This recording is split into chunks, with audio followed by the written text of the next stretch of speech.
એંદલા ગામે ડોક્ટર આંબેડકરની પ્રતિમાનું હાર્દિક પટેલના હસ્તે અનાવરણ.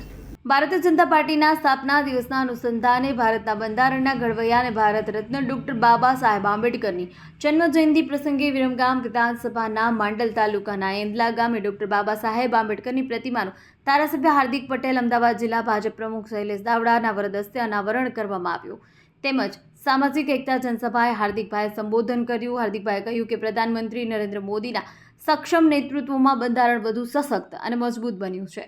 વર્ષો સુધી કોંગ્રેસની સરકાર રહી છતાંય દિલ્હીમાં ડોક્ટર બાબા સાહેબની આંબેડકરનું રાષ્ટ્રીય સ્મારક ના બનાવાયું, પરંતુ પ્રધાનમંત્રી નરેન્દ્ર મોદીએ દિલ્હીમાં ડોક્ટર બાબા સાહેબની રાષ્ટ્રીય સ્મારક બનાવ્યું. આજના પ્રસંગે જિલ્લા ભાજપ પ્રમુખ શૈલેષ દાવડા, જિલ્લા પંચાયત પ્રમુખ શ્રીમતી કંચનભા વાઘેલા, જિલ્લા પંચાયતના ન્યાય સમિતિ ચેરમેન ભીખાભાઈ વાઘેલા, જિલ્લા પંચાયત કારોબી ચેરમેન પ્રમોદભાઈ પટેલ, જિલ્લા પંચાયતના મહિલા બાળ વિકાસ સમિતિના ચેરમેન જગદીશભાઈ વડલાની તેમજ ભાજપના સ્થાનિક આગેવાનો ઉપસ્થિત રહ્યા હતા.